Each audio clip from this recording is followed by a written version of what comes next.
Hey everyone, my name is Mike Blight. Welcome to the top lane edition of the League Basics series. In this video, we'll focus on the top lane entirely.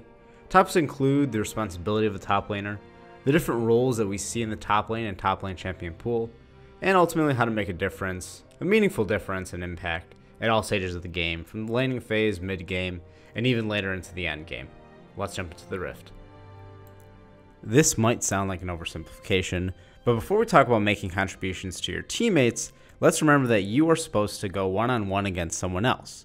Now, sometimes that works in your benefit, and you might end up killing that individual, but let's remember you need to survive to actually have a meaningful impact later on in the game. Overextending when you don't have vision, dueling when you probably shouldn't, both of these and many more help to contribute to you losing lane and ultimately having a lesser impact on the game. Let's start out with the first objective that you can contest as a top laner, being the Rift Herald. Now, Rift Herald provides you with a buff called Doom's Eve that for yourself gives you increased damage and movement speed and also reduces the casting time of recall, but more importantly provides an aura for your minions which increase their attack speed. Now, normally what we'll do after we get the Rift Herald buff is go ahead and provide that to our minions. Unfortunately, sometimes we find ourselves dueling other people because we are a silly Darius top lane thinking that we could bite off more than we could chew. Unfortunately, when some intervention comes from their jungler, this awesome buff, Doom's Eve, is slowly lost because I'm the only one who carries it, unlike Baron buff who is given to all the people across the team. So yes, in theory, the objective is to take this buff, find a way to use it to help our minions and push lanes. Unfortunately, I decide to get into a battle that I cannot win, and here we are losing the Rift Herald buff. So let's take a look at what a successful use of the Rift Herald buff looks like. Here I'm still pushing top lane as my mid lane is starting to fight a little bit for positioning. We're looking at a tower that is at 3/4 life, and you can see my minions are trying to do a little bit more. But unfortunately we're not able to take down the turret as my mid and everyone around me is starting to ping away. Thankfully we leave as we see a Yasuo and Lux appear. But notice how we took the tower from 3/4 life to about 1/4 life, and thankfully we were able to utilize the buff unlike the Darius play. Another responsibility of the top lane is to provide as many resources across the map as possible. This can be gold from actual towers that you get, but also a resource is kills, and kills can be provided, let's say with a teleport across the map to help a perhaps ganked bot lane. Now what we see in a lot of these situations is that we can theoretically overextend, but given the opportunity to turn a fight from a 2-on-3 in their favor to a 3-on-3, not only do we get those kills, or hopefully get those kills, but it also enables us to have the opportunity to move forward and kill some objectives.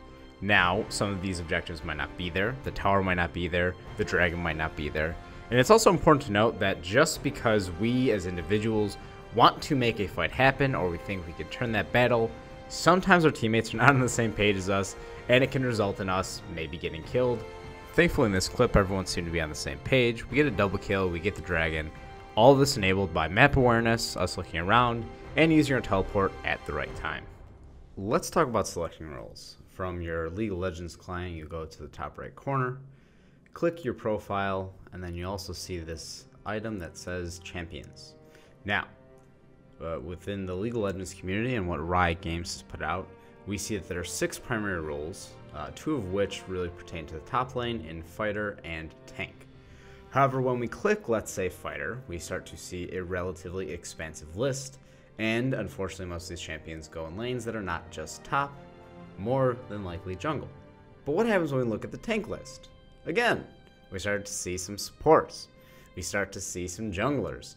So unfortunately we have to sort of look at a different list because we do see some marksmen that end up top as well.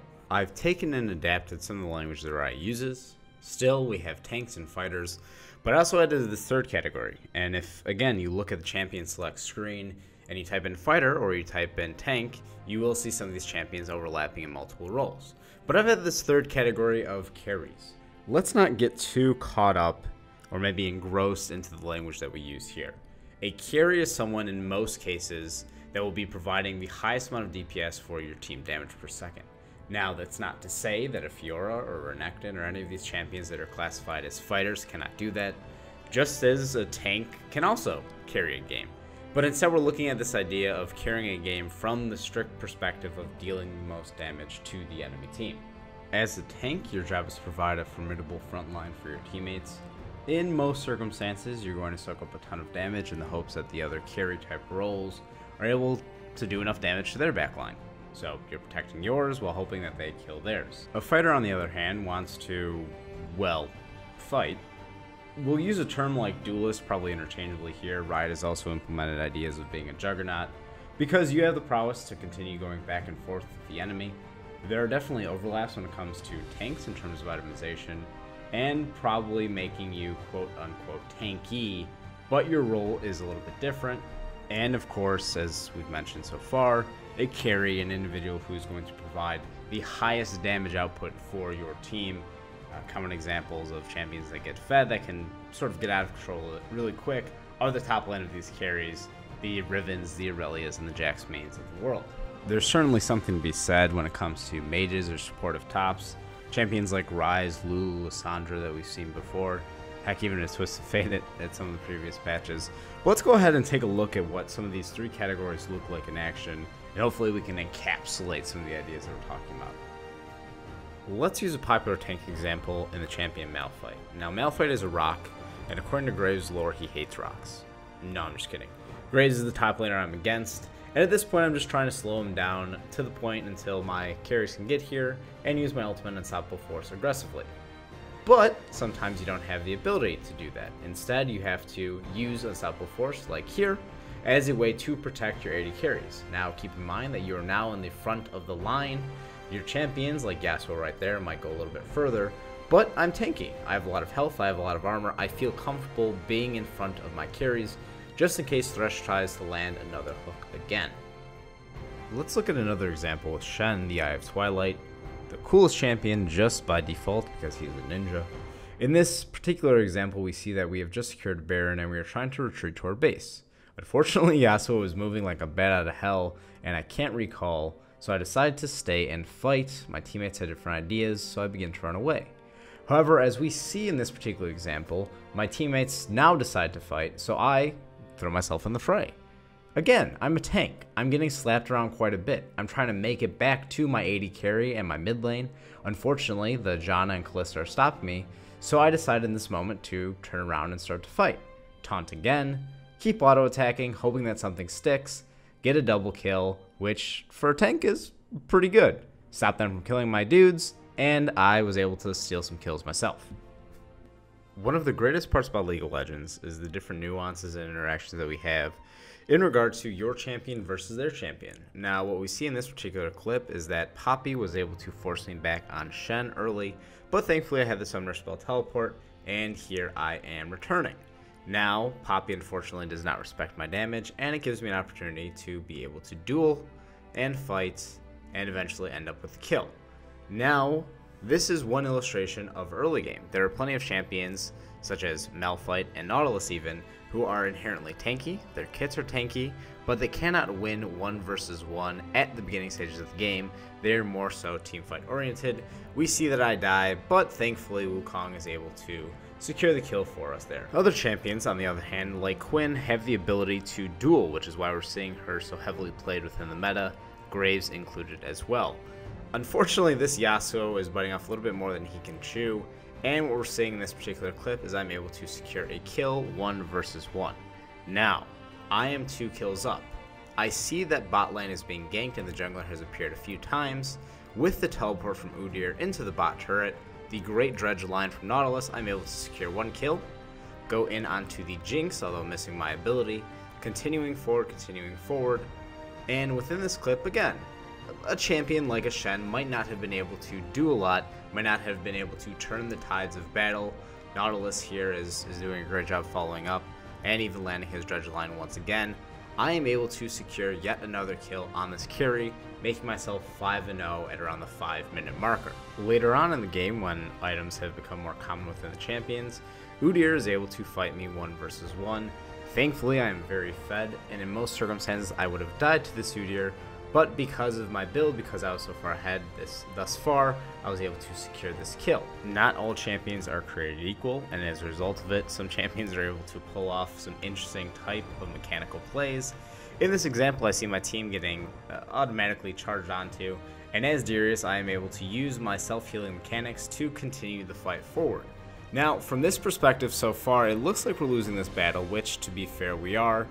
In most circumstances, I would have died, but thankfully, given my kit, given some of the support that I have, I am clinging on for dear life, being able to use my abilities and my guillotine to get the quadra kill, but Corki gets away, escaping the pentakill. You'll hear language very frequently from the casters in the LCS, to players in general in the community, about champions falling off in the later part of the game. As you can see with my itemization, although I am 12-4, I do have a lot of tanking items, which makes my damage less than stellar towards the end here. We're seeing me getting knocked around, and other champions that didn't have this itemization probably would have died a long time ago. Unlike the first clip, I am starting to die, and there we have it. So, although I'm not able to provide that quadra kill burst from this fighter type champion, I'm actually able to take up enough damage and even really make up for me being mispositioned in that fight to help my team eventually get the ace and finish the game entirely. So no, it's not always about ending the game with a pentakill, although that would be nice, but it's also about providing a benefit to your teammates when they need it the most. Alright, that just about wraps it up for us today with our League Basics top lane guide. Again, this is in no way a comprehensive guide to playing top lane, instead one of the many resources that hopefully you'll be using as you're moving forward, including watching my stream, playing yourself, and just finding out different ways that you and your friends like to enjoy League of Legends together. If you're a novice and you enjoyed it, great. If you're a pro and you enjoyed it, even better. Hopefully at the end of this you'll be able to like and subscribe so that we can provide you with new and fresh content that helps you learn how to play League of Legends. Feel free to tweet at me, point out my mechanical mistakes, and find ways to make me laugh, as hopefully I've made you laugh as well. Alright team, talk to you soon.